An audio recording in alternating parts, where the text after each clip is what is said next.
기도하겠습니다. 하나님 감사합니다. 예배 순서마다 은혜를 누리게 하시고 마음의 감동과 감격을 주시니 감사합니다. 찬양대의 찬양을 기뻐 받으신 줄 믿사오니 저들의 삶으로 드리는 고백과 찬양도 받아주시고 주님 안에서 형통한 인생을 살아가며 더 낮은 곳에서 더 높으신 주님의 성호를 찬양하는 자로 세워주시옵소서. 예배를 위해 기도해 주신 장로님의 기도 가운데도 응답하신 은혜를 더하여 주시고 장로님의 가정과 하시는 생각과 자녀손들 가운데도 늘 섬세하신 인도하심이 함께하여 주셔서 주님 안에서 든든히 세워져 나가는 복된 가정이 되게 하옵소서. 오늘 특별히 사랑하는 우리 자녀들 장학금을 전달하였습니다. 단순히 물질을 전하는 시간이 아니라 우리의 기도와 관심, 사랑이 우리 자녀들에게 전해지는 은혜를 더하여 주시옵소서. 하나님, 이제 말씀을 듣습니다. 열린 마음을 허락하여 주시옵소서. 듣는 길을 주시옵소서. 결단할 수 있는 힘을 더하여 주시옵소서. 마음의 변화를 받는 시간이 되게 하시고 삶이 새롭게 되어지는 출발점에 서는 시간이 되게 하시며 세상 속 내가 서게 될 모든 곳에서 능력으로 드러나는 말씀이 되게 하옵소서. 부족한 종을 세우셨사오니 풍성하신 하나님의 은혜로만 채워 주시옵고 전하는 자 듣는 자가 모두 다 말씀 앞에 세워져 함께 은혜 받는 시간이 되게 하옵소서. 감사드리며 예수님의 이름으로 기도하옵나이다. 아멘. 오늘 말씀의 제목이 앞에 화면에 있습니다. 우리 함께 읽고 시작하겠습니다. 시작. 하나님의 열심으로 라는 제목으로 함께 말씀을 나누려고 합니다. 오늘 또 옆에 있는 분들과 함께 인사할까요? 당신은 하나님의 기쁨입니다 라고 인사하겠습니다. 당신은 하나님의 기쁨입니다. 당신은 하나님의 기쁨입니다. 아멘.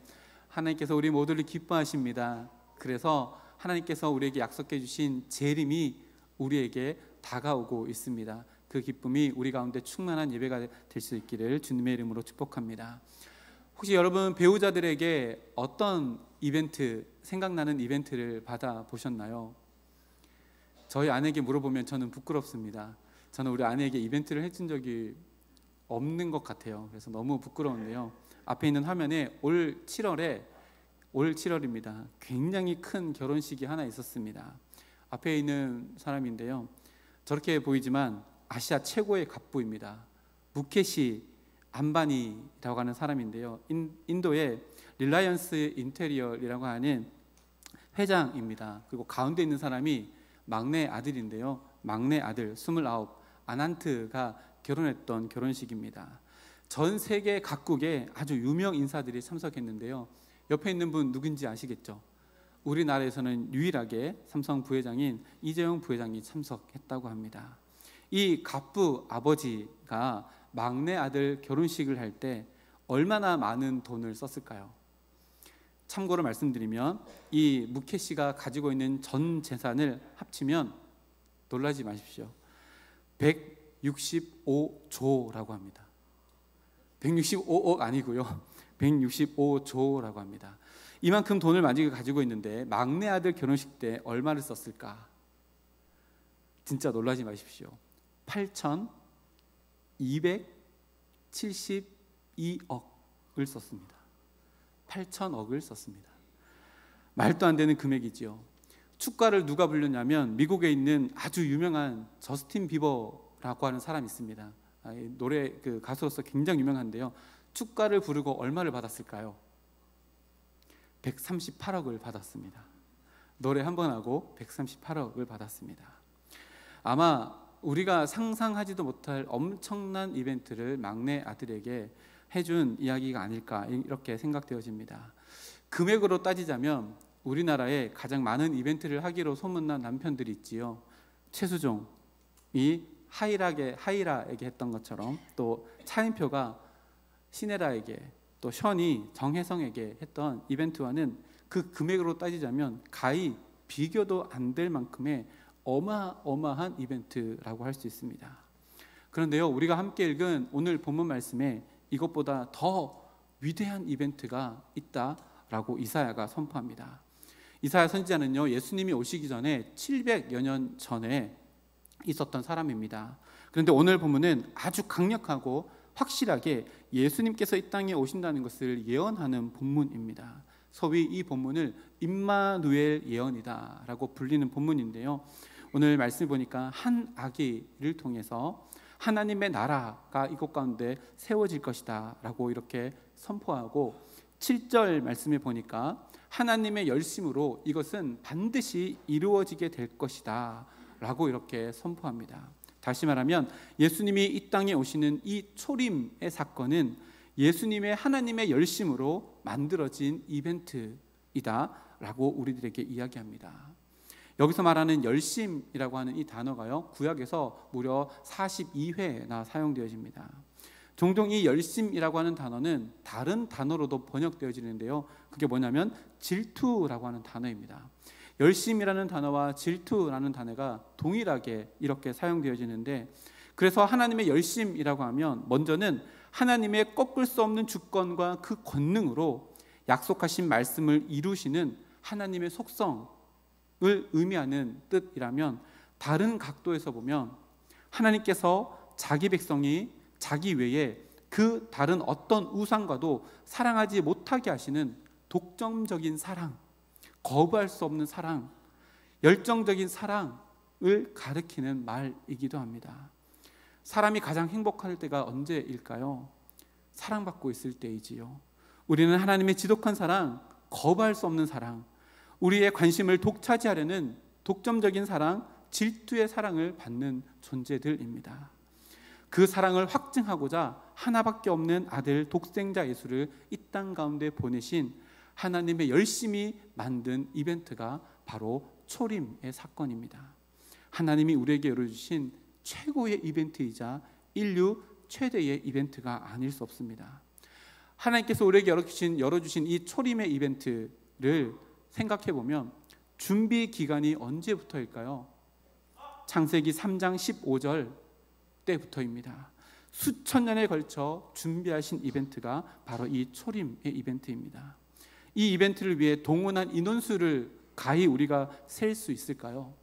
창세기부터 지금까지 수많은 사람들을 동원하여 이 초림의 사건을 만드셨습니다. 비용으로 따지자면 아까 무케 씨가 했던 그 돈보다 가히 비교도 안 될 만큼의 수 없는 값어치를 이 이벤트를 위해 우리에게 허락해 주셨습니다.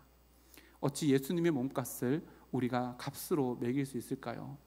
저스틴 비버가 노래 한 곡에 138억을 받은 늘 예수님이 이 땅 가운데 오셔서 만든 이벤트와는 비교도 안 될 것입니다.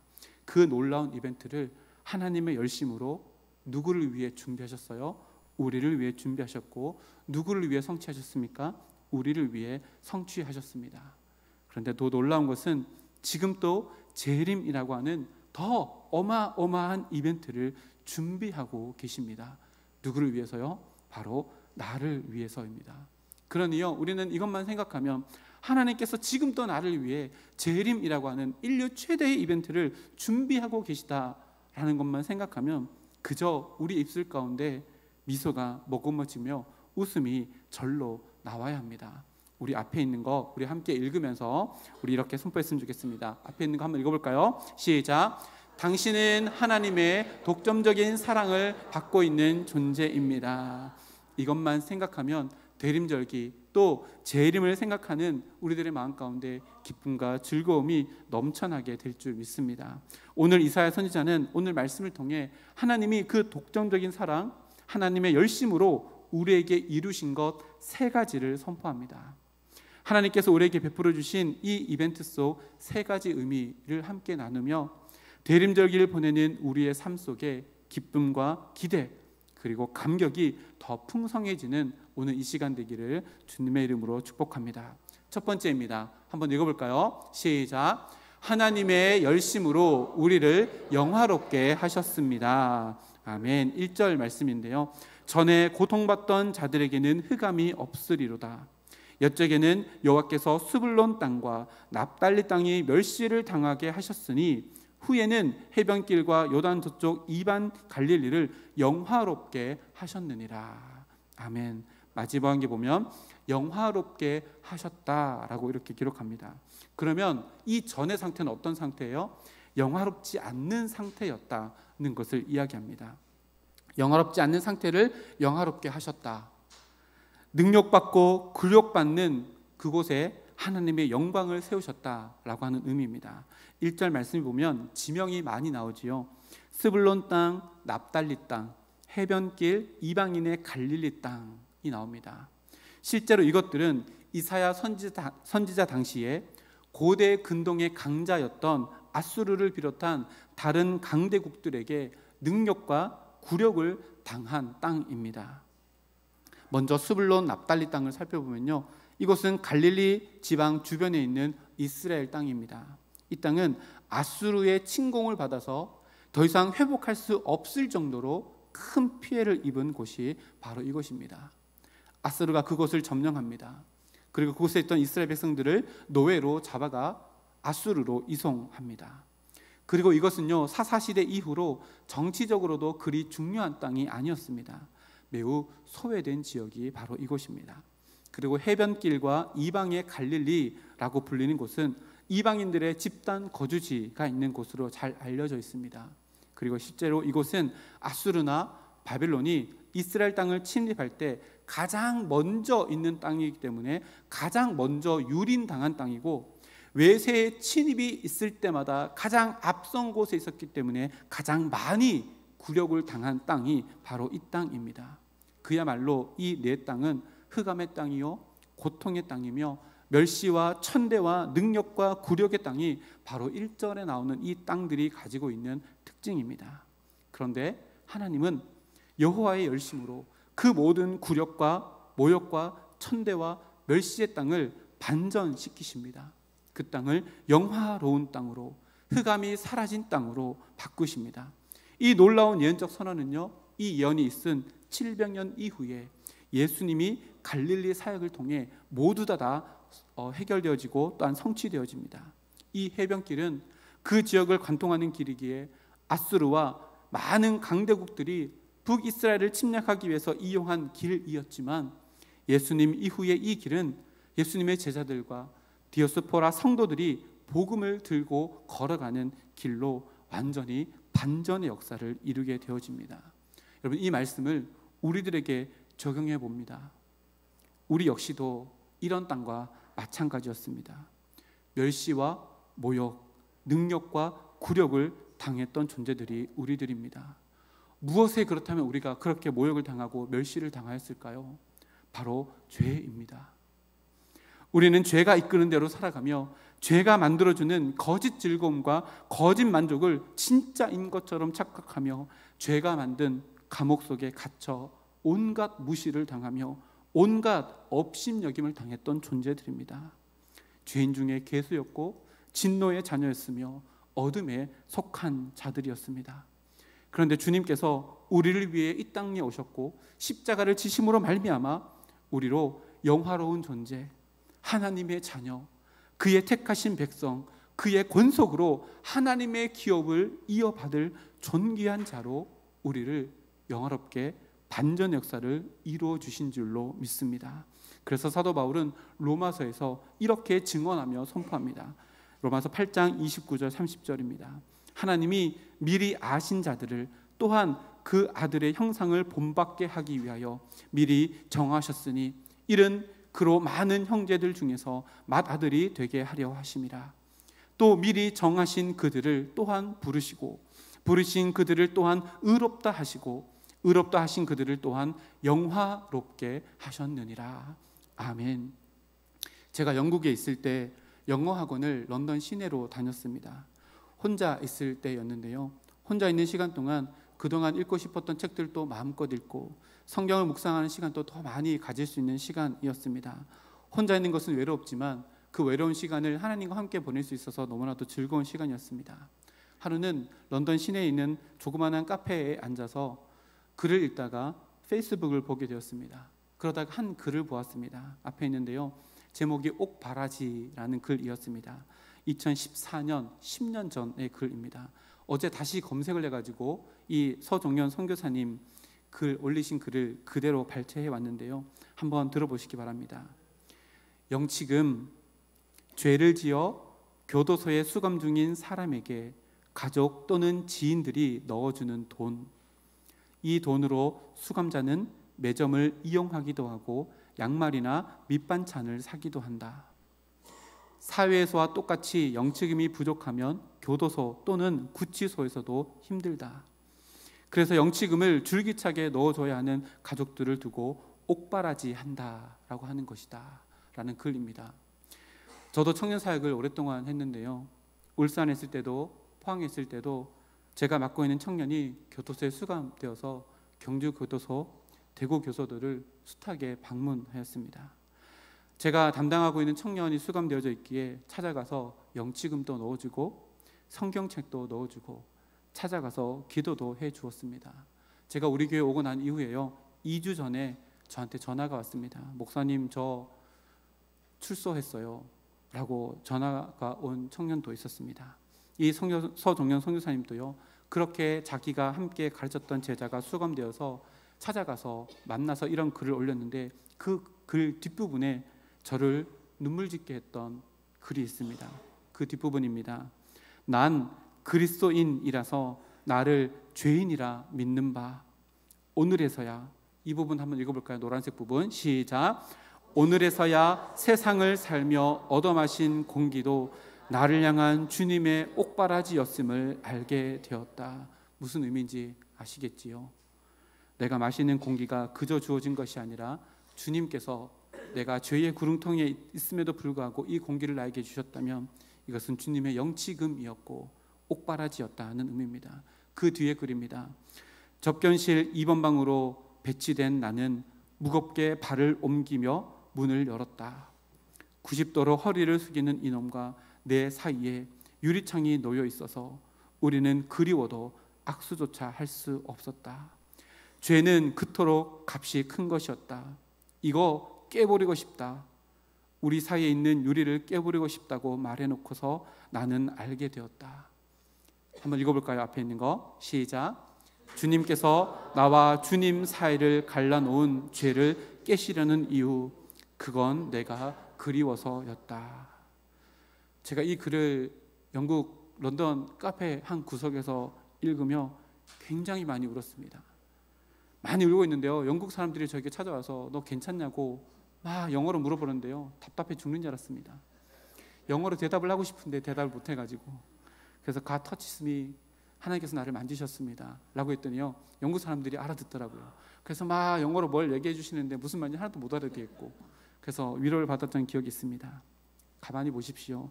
예수님은 우리와 주님 사이에 있는 죄의 장벽을 깨트리시고 싶어 하십니다. 왜요? 주님이 우리를 그리워하십니다. 우리가 그 죄의 감옥에 허덕이며 흑암 가운데 있는 것을 보고만 있을 수 없으셨던 것입니다. 그래서 이 놀라운 이벤트 초림을 우리에게 선물로 주셨던 것입니다. 우리들의 매일매일을 돌아봅니다. 그리고 스스로에게 이런 질문을 던져봅니다. 나는 여전히 주님을 옥바라지 시키고 있는 건 아닌가? 죄가 주는 달콤함을 쫓아 살아가고 있진 않는가? 세상에 주는 것들이 주는 만족을 쫓아가며 살아가며 정작 나를 구원해 주신 주님을 위해서는 그 무엇 하나 내드리는 것 아까워하며 살고 있진 않는가?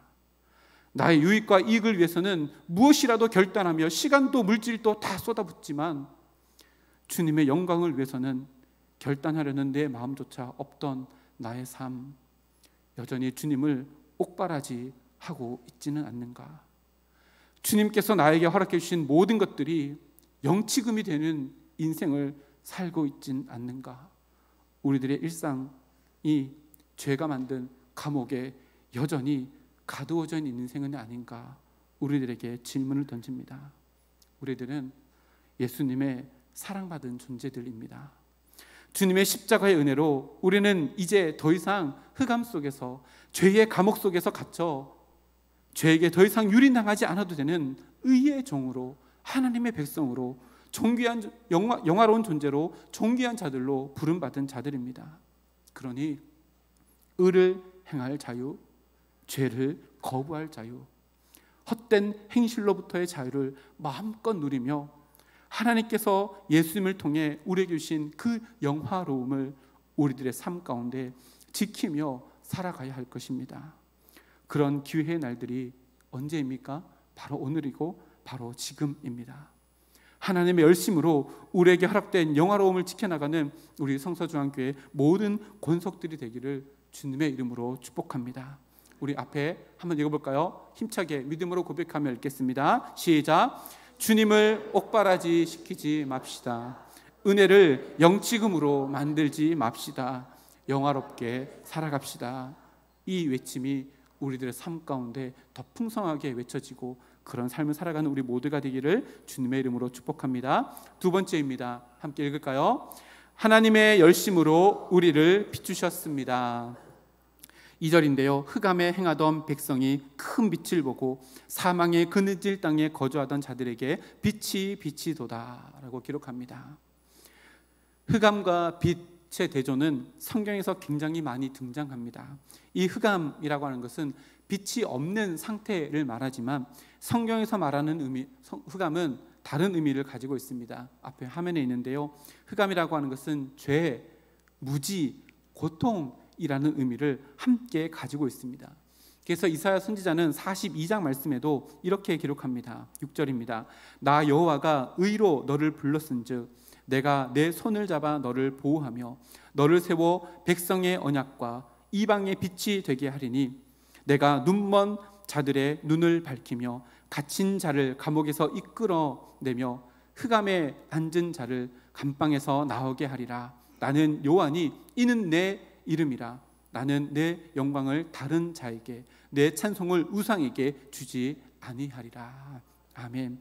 다시 한번 마음으로 읽으며 묵상해 보면 쓰나미보다 더 강한 은혜의 물결이 실로 가공할 만한 위력으로 우리의 마음을 사정없이 덮는 것을 느끼게 되어집니다. 하나님은 여호와의 열심으로 우리를 부르십니다. 손잡아 주십니다. 보호하여 주시고 세워 주십니다. 그리고 하나님의 언약과 이방의 빛으로 우리를 삼아 주십니다. 죄와 무지와 고통으로 눈먼 우리의 눈을 밝혀 주시는 분이십니다. 죄의 감옥, 창조주 하나님을 알지 못하는 무지의 감옥, 죄로 인한 고통의 감옥, 그 흑암의 감옥에서 나오라 명하시고 그 부름에 응답한 자들이 바로 우리들입니다. 그런데요, 더 놀라운 말씀은 8절입니다. 하나님의 영광을 다른 어떤 자에게도 주지 않으시지만 오직 우리와 그 영광의 빛을 나누시겠다고 선포하고 계십니다. 그 영광의 빛, 우리의 삶 가운데 누리며 살아가고 계십니까? 빛의 자녀로서 열매를 삶 속에 맺으며 살아가십니까? 에베소서에서 사도 바울은 우리들에게 이렇게 권면합니다. 너희가 전에는 어둠이더니 이제는 주의 안에서 빛이라. 빛의 자녀들처럼 행하라.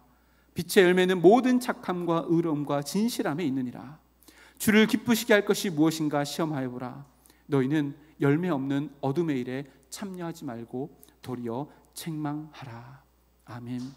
사도 바울은 끊임없이 우리들에게 스스로에게 질문하라라고 권면합니다. 주를 기쁘시게 할 것이 무엇인가 시험하여 보라. 우리가 얼마 전 나누었던 하나님의 뜻대로 하는 근심이 바로 이것입니다. 우리에게 허락하신 빛은 흑암을 깨는 능력입니다. 흑암, 곧 죄를 깨고 하나님을 알지 못하는 무지를 깰 뿐만 아니라 우리의 영혼이 죄로 인해서 받는 그 고통을 깨는 능력이 바로 주님께서 우리에게 주신 영광의 빛입니다. 이 영광의 능력의 빛이 원래는 어떤 능력인지 아십니까? 창세기 1장 2절에서 4절까지 나오는 바로 천지를 창조하신 능력입니다. 온 땅이 공허하고 혼돈하고 공허하며 흑암이 깊음 위에 있고 하나님의 영은 수명 위에 운행하시니라. 하나님이 이르시되 빛이 있으라 하시니 빛이 있었고 빛이 하나님이 보시기에 좋았더라. 아멘. 빛이 있으라, 이 선포를 시작으로 천지가 창조되었습니다.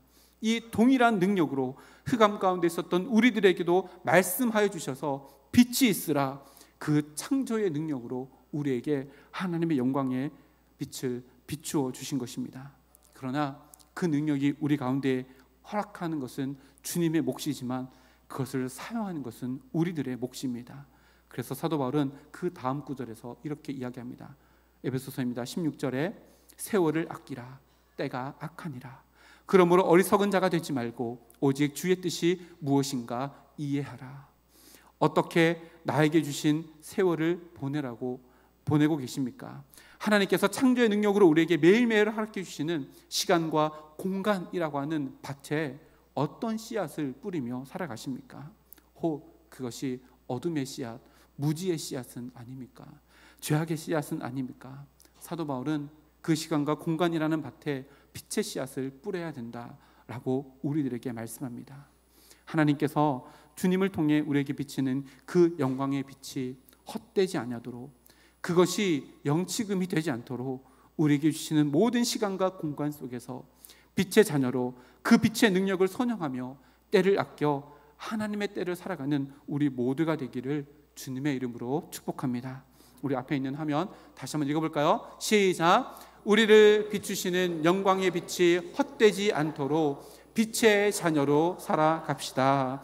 아멘. 일주일 동안 우리가 가는 모든 곳에 그 빛을 발할 수 있는 우리 모두가 되기를 소망합니다. 세 번째입니다. 앞에 있습니다. 시작. 하나님의 열심으로 우리를 보존하십니다. 7절 말씀인데요, 중간에 보면 마지막에 그것을 보존하실 것이라 만군의 여호와의 열심히 이를 이루시리라 라고 기록합니다. 하나님은 한 아기 곧 예수님을 이 땅 가운데 보내셔서 그의 정사와 평강의 무궁함으로 하나님의 나라를 굳게 세우시겠다고 선포합니다.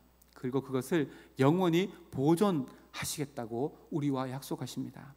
보존하다라고 하는 뜻, 국어 사전을 찾아보면 잘 보호하고 간수하여 남긴다라고 하는 의미인데요, 원어 성경을 찾아보니까 이런 두 가지 의미를 가지고 있습니다. 음식을 섭취하고 쉼을 통해 기력을 회복하는 것, 이것이 보존이라고 하는 원어의 의미고요. 두 번째 의미는 무너지지 않도록 강한 힘으로 붙들어 주시는 것, 이것이 보존이라는 의미입니다. 그렇다면 하나님께서 그렇게 보존하시고자 하시는 나라가 어떤 특징을 가지고 있을까요?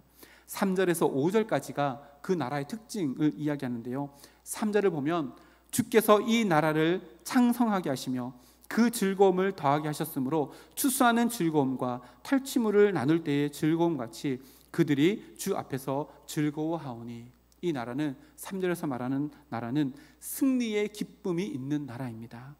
추수하는 즐거움, 탈취물을 나누는 즐거움, 이것은 승리의 기쁨을 말하는데요, 스불론, 납달리, 해변길, 이방인의 갈릴리 땅은 늘 패전의 땅이었습니다.